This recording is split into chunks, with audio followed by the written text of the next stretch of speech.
Are you looking for relevant healthcare information? Log on to MediCircle and watch experienced medical professionals talking on common healthcare topics. Stay informed, stay healthy, stay tuned to MediCircle.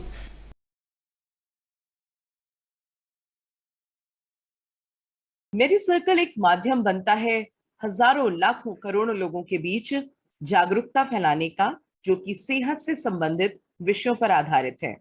हमारे साथ देश के जाने माने top के doctors जुड़ते हैं। हमने जो विषय उठाया है वो है होम्योपैथी, और डॉक्टर स्पीक में आज हम इसी विषय पर बात करने जा रहे हैं। नमस्कार, मैं हूं अपराजिता मेहरा और आप देख रहे हैं मेरी circle. Today on our homeopathy awareness series we have doctor Kranti Kumar with us. Doctor Kranti Kumar Delhi के सबसे सम्मानित होम्योपैथिक डॉक्टर्स में से एक हैं और आपको 22 वर्षों का अनुभव है। आपको HDCHD रिकॉग्निशन अवार्ड से सम्मानित किया गया है। आपने 2000 में Nehru homeopathy medical college Delhi से अपना BHMS पूरा किया था। आप महिंद्रू इनक्लेव गुजरांवाला टाउन दिल्ली में आरोग्य क्लिनिक में मेडिसिनल प्रैक्टिस करते हैं। आप साउथ दिल्ली होम्योपैथिक एसोसिएशन यानी SDHA और DHMA यानी दिल्ली होम्योपैथिक मेडिकल एसोसिएशन के भी एक सम्मानित सदस्य हैं। आप लिगा मेडिकोरम होम्योपैथिका इंटरनेशनलिस्ट या LMHI, जो कि एक इंटरनेशनल संस्था है, उसके भी सदस्य हैं और इसके माध्यम से बहुत कुछ होम्योपैथी के क्षेत्र में आप कर रहे हैं। हम आपका स्वागत करते हैं मेरी सर्कल में। डॉक्टर क्रांति कुमार, कैसे हैं sir? Thank you very much. Thank you. मैं बहुत बढ़िया हूँ और मुझे बड़ा अच्छा लगा आपके इस प्रोग्राम में आकर के। ये सबसे बड़ी बात है कि आप इस माध्यम से, आपका जो प्लेटफॉर्म है, इसके माध्यम से लोगों में जो होम्योपैथी के प्रति जो एक अवेयरनेस है वो आप क्रिएट कर रहे हैं, ताकि लोगों को अब धीरे धीरे जिस कोविड एरा या प्री कोविड एरा कहें या पोस्ट कोविड एरा कहें, उसके बाद अब लोगों में जो होम्योपैथी के प्रति जो जागरूकता बढ़ी है बहुत तेजी के साथ। और होम्योपैथी ने इस कोविड टाइम में ये प्रूव किया है कि किस तरीके से होम्योपैथी एक प्रिवेंटिव और क्यूरेटिव एस्पेक्ट पे काम करती है। इसके बारे में होम्योपैथी ने अपने आप को प्रूव किया है। ये बहुत पुरानी साइंस है। डॉक्टर हैनमन के टाइम से, जो कि खुद एक बहुत रिनाउंड अपने टाइम के एक एलोपैथिक प्रैक्टिशनर थे, उन्होंने किस वजह से अपने प्रैक्टिस को डिस्कार्ड किया और क्यों होम्योपैथिक फील्ड में आए। तो ये होम्योपैथी एक यूनिक साइंस थी जिसने कि लोगों को बिना किसी साइड इफेक्ट के और एक माध्यम से लोगों को किस तरीके से कंप्लीटली क्योर किया जाए, इसको अपने आप को होम्योपैथी ने इस फील्ड में एस्टैब्लिश किया है। नमस्कार, मेरा नाम डॉक्टर क्रांति कुमार है और मैं पिछले 22 वर्षों से दिल्ली में होम्योपैथिक प्रैक्टिस कर रहा हूँ। और मैं जो है क्लिनिकल होम्योपैथी, जो कि क्लिनिकल होम्योपैथी से मेरा तात्पर्य है कि जो सिम्टम जो होते हैं पेशेंट के, और उसमें डायग्नोसिस क्या होता है और उसके आधार पर क्या होम्योपैथी की उचित क्या दवाइयाँ उसके आधार पर सेलेक्ट की जाती हैं और उसको रोग का निराकरण किस तरीके से किया जाना चाहिए, उन दवाइयों के एप्लीकेशन से वो दवाइयों के बाद जो अगली दवा क्या देनी है उसका ध्यान रखते हुए हम जो है लोगों का होम्योपैथिक दवाइयों के माध्यम से उनके रोग कष्ट निवारण करते हैं। धन्यवाद। जी बताइए। बहुत बहुत अच्छी बात आपने बताई। इंट्रोडक्शन हमने आपका अवश्य दिया था, पर आपने अपने शब्दों में जिन चीजों को समझाया, हमारे दर्शकों को बहुत अच्छा लगा होगा आपका परिचय। सर, इंटरव्यू को आगे बढ़ाते हैं और मैं आपसे पहला प्रश्न पूछना चाहती हूँ कि जो कि सामान्यतः हम किसी भी व्यक्ति से, साधारण जन से जब भी बात करते हैं, तो लोगों के अंदर एक कॉमन क्यूरोसिटी होती है कि होम्योपैथी काम कैसे करती है। तो मैं इसी प्रश्न के साथ शुरुआत करना चाहूंगी। देखिए, दो तीन ये बात तो अभी जाहिर है कि जब से रोग उत्पन्न हुआ है पृथ्वी पर, तो उसके साथ साथ जो है मनुष्य है उसके अंदर प्रतिरोधक क्षमता, जब मनुष्य को इतना सामान्य ज्ञान भी नहीं था कि जो है रोग को किस तरीके से हम हैंडल करें, किस तरीके से हम डील करें रोग को, तो उसके अंदर कुदरत ने एक इम्यून सिस्टम पहले से डेवलप करके उसको दिया था। अब वो जो है वो हमारे इवोल्यूशन का पार्ट रहा हो, जो है जैसे जो है जीवन का उदय हुआ तो उसी के साथ साथ इवोल्यूशन भी हुआ और इवोल्यूशन ने जीवन को आगे बढ़ाया। उसी में जो है अब जब उसमें एक डिस ईज जब उत्पन्न हुई, तो उसके साथ साथ जो हमारा जो इवोल्यूशन था, इवोल्यूशन की वजह से हमारे अंदर इम्यून सिस्टम का विकास हुआ। और वो इम्यून सिस्टम जो था उसी को माध्यम बना करके होम्योपैथी काम करती है। सबसे जो एक इसमें महत्वपूर्ण बात होती है होम्योपैथी में कि ये आपके अंदर जो रोग से लड़ने की जो क्षमता होती है उसको इंड्यूस करती है, इंडक्शन करती है। इसके बारे में जैसे जब होम्योपैथी प्रचलन में आई थी तो डॉक्टर सैमुअल हैनमन, उन्होंने आज से लगभग लगभग 300 साल पहले जो है 250 साल पहले लगभग इस विद्या का जो जब उन्होंने इस विद्या को जाना, उन्होंने समझा इस विद्या को, तो उन्होंने देखा कि वह व्यक्ति जिसके अंदर उन्होंने एक उस समय की जो दवा थी सिंकोना बार्क, जी। सिंकोना बार्क जो थी, डॉक्टर हैनमन जब उसका उसका प्रयोग उन्होंने अपने ऊपर किया तो उन्होंने ये पाया कि सिंकोना बार्क ने जो है उनके अंदर मलेरिया जैसे जो है लक्षण उत्पन्न किए। तो उन्होंने देखा कि यही सिंकोना बार्क जो है मलेरिया को क्योर करने की भी एक दवा है, ठीक है। तो उन्होंने जब जब उनको इससे एक अनुभूति हुई कि क्या हम इसी तरीके से हम बाकी जो प्लांट्स हैं या बाकी जो चीजें हैं जिनका की मेडिसिनल इफेक्ट्स है, क्या हम उसको ह्यूमन मनुष्य के ऊपर प्रूव करके हम उनका एक लक्षण बैंक बना सकते हैं और उसको जो है धीरे धीरे हम लोगों में इंट्रोड्यूस करके बहुत सारी जो असाध्य रोग हैं उसको हम किस तरीके से दूर कर सकते हैं। इसके इसके लिए उन्होंने अथक मतलब कई सालों तक उन्होंने प्रयास किया और उन्होंने जो है उसको अपने ऊपर सेल्फ प्रूविंग की। उन्होंने अपना एक जो है उस समय के वैज्ञानिक थे, जो उस समय के जो डॉक्टर्स थे, उनके जो कॉमन फ्रेंड्स थे, उनके साथ मिल करके उन्होंने जो है इस तरीके का प्रयास शुरू किया और जिसके द्वारा की होम्योपैथी का जो है शुरुआत हुई थी। और उसके बाद जब उन्होंने देखा कि इस थ्योरी को उन्होंने कई बार रीप्रूव किया और अंततः जब उन्होंने देखा कि वास्तव में ये एक ऐसी उन्होंने इस विद्या का इजाद किया कि जो कि कंप्लीटली सिम्टम्स को इरेडिकेट कर करके कंप्लीट हेल्थ को एस्टैब्लिश कर रही थी और लोगों के अंदर उस जो जब वो उपयोग कर रहे थे होम्योपैथिक मेडिसिन का, तो उसके बाद जो रेमिनेंट सिम्टम्स थे या आप कह सकते हैं कि जो साइड इफेक्ट्स थे वो ना के बराबर थे। तो इसके द्वारा जो है होम्योपैथी का जो है आप कह सकते हैं कि होम्योपैथी प्रकाश में आई और उसके जब इसके होम्योपैथी के जो है प्रिंसिपल्स एस्टैब्लिश किए गए और उस प्रिंसिपल्स के आधार पे जो है आगे और नई नई दवाइयों की खोज की गई। तो अगर इसको अगर नटशेल में बोले तो होम्योपैथी आपकी इम्यूनिटी को इंड्यूस करती है, आपके अंदर इम्यून सिस्टम को रिएक्टिव करती है और उसके आधार पर जो आपका शरीर होता है डिजीज से फाइट कर करके और जो आपका जो तकलीफ होती है उसका पूर्ण निराकरण करती है। तो कुल मिला के मुझे लगता है कि होम्योपैथी हमारे अंदर जो इम्यूनिटी है, जो लड़ने की क्षमता जी है, उसको और जी हिम्मत देती है, उसको और बल देती है कि वो ना सिर्फ अपने साधारण तरीके से जिन लड़ाई बीमारियों के साथ लड़ाई करती थी उससे जी ज्यादा उसको बल मिल जाए और उसे और जी ज्यादा ताकतवर तरीके से उसका हल निकाल सके।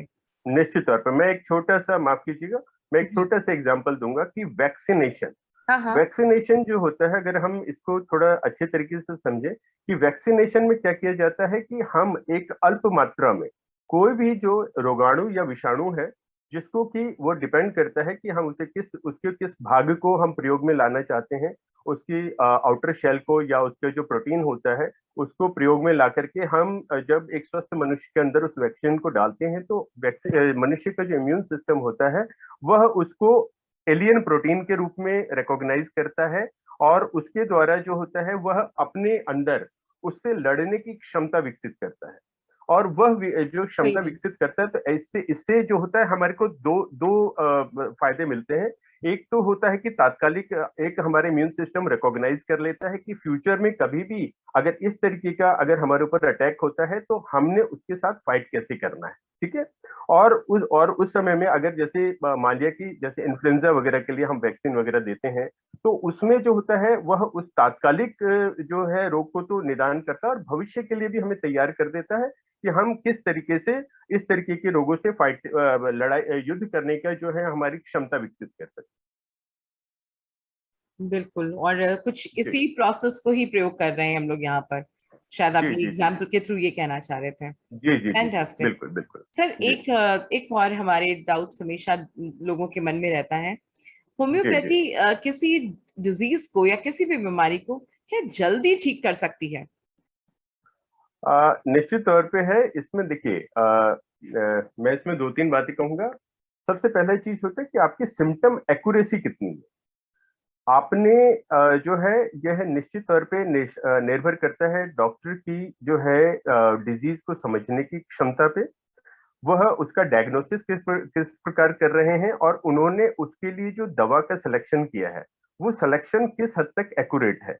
होम्योपैथी सिमिलिया सिमिलिबस क्यूरेंटर नाम की जो उसका जो आधार है होम्योपैथी का, सिमिलिया सिमिलिबस क्यूरेंटर है, अर्थात वह लक्षण जो जो एक स्वस्थ मनुष्य में होम्योपैथिक दवा जब प्रूव किया जाता है होम्योपैथिक दवा को, तो वह जो स्वस्थ मनुष्य में जो लक्षण प्रोड्यूस करती है, उन्हीं लक्षणों का निदान, वह रोग अगर कोई रोगी उनके होम्योपैथिक डॉक्टर के पास आ रहा है तो उन्हीं लक्षणों का निदान वही होम्योपैथिक दवा उसके अंदर करती है without leaving any side effect. तो हमारी आपका सवाल है कि वह क्या तात्कालिक एकदम से तुरंत प्रभाव देती है? निश्चित तौर पे तुरंत प्रभाव देती है। यह इस बात पे निर्भर करता है कि जो है वो लक्षण क्या उसमें से हमने पकड़े हैं, उसका डायग्नोसिस क्या है और उसमें क्या दवा हमने इंट्रोड्यूस की है वहां पे। ये बहुत जरूरी इंपॉर्टेंट बात होती है इसमें। जी ओके, तो मेन चीज है कि होम्योपैथिक बिल्कुल इफेक्टिवली और बहुत ही इमरजेंसी सिचुएशंस में भी काम कर सकती है। मैं निश्चित तौर एज पे मैं लॉन्ग, मेरा हाँ, एज लॉन्ग जी डॉक्टर उसको मतलब पेशेंट पूरी बीमारी सही हाँ शब्दों में समझा सके डॉक्टर को, और जी डॉक्टर उस बीमारी के सभी लक्षणों को समझ करके सही जी दवा तक पहुंच सके। तो बिल्कुल सही ऐसी बात, बिल्कुल सिचुएशन सही में बात। जी। जी जी ओके, जी वंडरफुल। मेरा जी अगला प्रश्न आपके साथ एक और पूछूंगी, और वो भी ऐसा ही है जो मैक्सिमम जी। लोगों को बहुत कंफ्यूज करता है कि हम्म। क्या होम्योपैथिक मेडिसिन और कन्वेंशनल मेडिसिन को एक साथ लिया जा सकता है या नहीं? देखिए इसमें दो बातें आती हैं। होम्योपैथी एक ऐसी साइंस है जो कि क्यूरेटिव का भी काम करती है, वह रिलीफ का भी काम करती है और प्रिवेंटिव का भी काम करती है। ठीक है। तो कई बार क्या होता है कि अलग अलग तरीके के हमारे पास पेशेंट आते हैं, जैसे कि कार्डियोवास्कुलर डिजीज के पेशेंट आते हैं, एक्यूट एस्थमेटिक पेशेंट्स आते हैं, और उसके बाद जो है हमारे पास मॉर्बिडिटी जैसे कैंसर पेशेंट्स आते हैं हमारे पास, एपिलेप्सी पेशेंट्स आते हैं हमारे पास। तो वो निश्चित तौर पे कन्वेंशनल मेडिसिन ले रहे होते हैं, और वो ये वो मतलब इस वजह से आते हैं कि शायद कन्वेंशनल मेडिसिन उनको पूरी तरीके से रिलीफ नहीं दे पाती है, या उस कन्वेंशनल मेडिसिन की वजह से भी कुछ अतिरिक्त लक्षण, जैसे हम side effect of the medicine कहते हैं या ड्रग डिजीज कहते हैं हम उसको, तो उसके लिए वो होम्योपैथी में कंसल्ट करना चाहते हैं। तो चूंकि टोटलिटी बेस्ड मेडिसिन होती है होम्योपैथी में, तो जो कन्वेंशनल मेडिसिन होती हैं, हम कभी किसी भी पेशेंट को ना, मैं आपके माध्यम से ये बताना चाहूंगा कि कभी भी कोई पेशेंट अगर कन्वेंशनल मेडिसिन ले रहे हैं और वो होम्योपैथी में आ रहे हैं, तो कृपया बिना डॉक्टरी सलाह के वो अपनी कन्वेंशनल मेडिसिन को विड्रॉ नहीं करेंगे, और कन्वेंशनल मेडिसिन के साथ निश्चित तौर पे होम्योपैथिक मेडिसिन को साथ में लिया जा सकता है। हाँ, कुछ अंतराल होता है, क्योंकि होम्योपैथिक मेडिसिन का शरीर पे काम करने का जो माध्यम होता है वो अलग होता है, और कन्वेंशनल मेडिसिन का माध्यम अलग होता है। कन्वेंशनल मेडिसिन आमतौर पे मटेरियल डोज में दी जाती हैं, और होम्योपैथिक मेडिसिन हमेशा डायनेमिक डोज में दी जाती हैं। तो इसका प्लेन ऑफ एक्शन आप कह सकते हैं कि शरीर पर अलग अलग होता है। तो मैं सलाह देता हूं अब मेरे पेशेंट्स को कि कम से कम आप 1 घंटे का अंतराल रखें हमारी दवा में और आपकी जो कन्वेंशनल मेडिसिन है उसमें। जो है आप इतना अगर अंतर रखते हैं तो आपको हमारी मेडिसिन के साथ वो बराबर फायदा रहेगा, और आप अपनी जो कन्वेंशनल मेडिसिन है उसको बिना डॉक्टरी सलाह के आप उसको बिना नहीं छोड़ेंगे, ऐसा मेरा मानना है, और मैं अपने पेशेंट को यही सलाह देता हूँ। जी तो डॉक्टर कुमार, आपने बहुत अच्छी बात कही कि किसी भी, अगर आप बीमारी से ग्रसित हैं और अगर आप उस दवाई के लिए पहले से कोई इलाज चला रहे हैं, तो अचानक से जी किसी भी चीज को छोड़ना मेरे ख्याल से उसके अगेंस्ट बहुत सारे रिएक्शनरी चीजें पैदा कर बिल्कुल। सकता है। तो ये बहुत जी अच्छी जी बात आपने समझाई हमारे दर्शकों को इस इंटरव्यू के माध्यम से कि जी। दवाई अचानक से छोड़कर किसी भी और पैथी में अगर आप स्विच करेंगे तो उसमें उसके हम्म। दुष्प्रभाव ही ज्यादा अचानक से आएंगे। निश्चित तो तौर बहुत जी अच्छी जी बात आपने बताई है कि धीरे धीरे हटाना होता है और बिना विशेषज्ञ की सलाह के ये काम नहीं करना होता है, ना पुराने बिल्कुल को बिल्कुल। छोड़ना और ना नए विशेषज्ञ से बिना पूछे नई की शुरुआत भी ना आप करें। जी जी तो इसके जी साथ ही मैं अपने इंटरव्यू के अंतिम प्रश्न की ओर पहुंच रही हूँ डॉक्टर कुमार, और जी मेरा जी अंतिम प्रश्न आपसे है कि ये आपने अभी कुछ बताया था तरीका कि पेशेंट सही बताता है लक्षण की नहीं और डॉक्टर सही हम्म। पकड़ पाता है कि नहीं। तो इसके जी मध्य में मेरा अंतिम प्रश्न आपसे यही है कि ये जो जी सही होम्योपैथिक की रेमेडी होती है, ये खोजी हम्म। कैसे जाती है? मतलब क्या सिस्टम होता है आप लोग जो फॉलो करते हैं? जी जी जी बिल्कुल सही है। और ये अक्सर हम लोग के मतलब हमसे भी सीधा सवाल पूछा जाता है कि भाई हम तो आपके पास आए हैं और जो है ये लक्षण है हमारा। तो अब आप बताइए, अब 5 लोग आए हैं जुकाम की दवा लेने के लिए या 5 लोग बुखार की दवा लेने के लिए आए हैं, तो यहाँ पर जो एक एक जो महत्वपूर्ण बात होती है, जो आमतौर पे होम्योपैथिक, मैं नहीं बल्कि सारे मेरे होम्योपैथिक फ्रेंड जितने भी हैं वो सारे प्रैक्टिस करते हैं, उसे हम लोग कहते हैं इंडिविजुअलाइजेशन। इंडिविजुअलाइजेशन जो होता है ये बहुत इंपॉर्टेंट पार्ट होता है। हम देखते हैं कि common symptoms of the disease क्या है और उसमें से पेशेंट के इंडिविजुअल सिम्टम्स क्या है। मान लिया कि हमारे पास कोई वायरल फीवर्स का पेशेंट आता है और वायरल फीवर में उसको ठंड बहुत ज्यादा लग रही है, कपकपा रहा है वो, और उसके साथ साथ उसको प्यास काफी ज्यादा लग रही है। तो इस पे जो लक्षण पे, इस लक्षण के आधार पर जो दवा होती है वह दवा हम उसके लिए सेलेक्ट करते हैं। इसी को हम लोग इंडिविजुअलाइजेशन कहते हैं। मान लिया कि अगर हमारे पास कोई पेशेंट आ रहा है, उसकी खांसी मात्र रात को जो है लेटने पे उसको खांसी ज्यादा होती है, और खांसी के साथ उसको कफ जो आ रहा है, उस कफ का, उसकी कफ की प्रकृति क्या है, वह कफ का उसका नेचर क्या है। मान लिया कि वो गाढ़ा कफ आ रहा है, पतला कफ आ रहा है, उसमें पीलापन ज्यादा है, तो इन ये जो बारीक लक्षण होते हैं जिनको कि देखिए मैं ये नहीं कहूंगा कि दूसरे सिस्टम ध्यान नहीं देते, बट वो इसको पैथोलॉजिकल ग्राउंड पे स्टडी करते हैं। और हम जो होते हैं, हमारी जो ड्रग ड्रग टोटलिटी होती है, जो हमारी जो सिम्टम्स होते हैं, जो हमारी मटेरिया मेडिका में मेंशन सिम्टम्स होते हैं, उसके आधार पर जो होते हैं हम उसको उसको इंडिविजुअलाइज करते हैं, और उसके आधार पर जो सिलेक्शन ऑफ मेडिसिन होता है उसको जब हम पेशेंट को अप्लाई करते हैं सिंगल डोज में या मल्टीपल डोज में, तो उसके आधार पर पेशेंट को रिलीफ मिलता है। तो ये जो आपने बोला कि उसका सिलेक्शन कैसे होता है, वो इंडिविजुअलाइजेशन बेसिस पे होता है। और हर पेशेंट अपने आप में, होम्योपैथी में ऐसा माना जाता है कि हर पेशेंट अपने आप में एक इंडिविजुअल पेशेंट है। हर एक का मानसिक स्वास्थ्य अलग होता है, मानसिक लक्षण अलग होते हैं, और उसके शारीरिक लक्षण अलग होते हैं, उसके जो ऑर्गन स्पेसिफिक लक्षण अलग अलग होते हैं। तो इसके आधार पर जब हम पेशेंट के लक्षणों की जांच के आधार पर जब हम पूरा निष्कर्ष निकालते हैं, और उसमें जो दवा का निचोड़ होता है, उस दवा को जब हम इंट्रोड्यूस करते हैं, तो उससे हमारे को पेशेंट को ठीक करने में हेल्प मिलती है। कुल मिलाकर के होम्योपैथिक में जेनेरिक कुछ भी नहीं होता है, और ये जी पूरी तरीके से टेलर मेड मेडिसिन होती हैं कि जी व्यक्ति जी के जी, पूरे ओवरऑल पर्सनालिटी को ध्यान में रखते हुए उससे निश्चित संबंधित तौर उसकी बीमारी की खास बातें क्या हैं उन पे गौर जी फरमाते हुए डॉक्टर आपके लिए एक दवाई खोजता है। और ऑफ कोर्स जी, इसको सुनते ही पता चलता है कि ये कितना कॉम्प्लेक्स सिस्टम होगा टू इंडिविजुअलाइज एक एक पेशेंट के लिए उस दवा को रेडी करना। बिल्कुल बिल्कुल, तो ये जी जी जी, होम्योपैथी के बारे में आज आपने बहुत ही ज्यादा इंटरेस्टिंग और बहुत ही काम की जानकारी डॉक्टर कुमार हमें दी है। मैं पूरी जी मेडिसिकल की टीम की ओर से आपको धन्यवाद देना चाहती हूँ। हमारे सभी दर्शकों के लिए ये सारे उत्तर बहुत ज्यादा लाभप्रद होने वाले हैं। तो it was a pleasure having you today. बहुत बहुत धन्यवाद अपना अमूल्य समय हमें देने के लिए।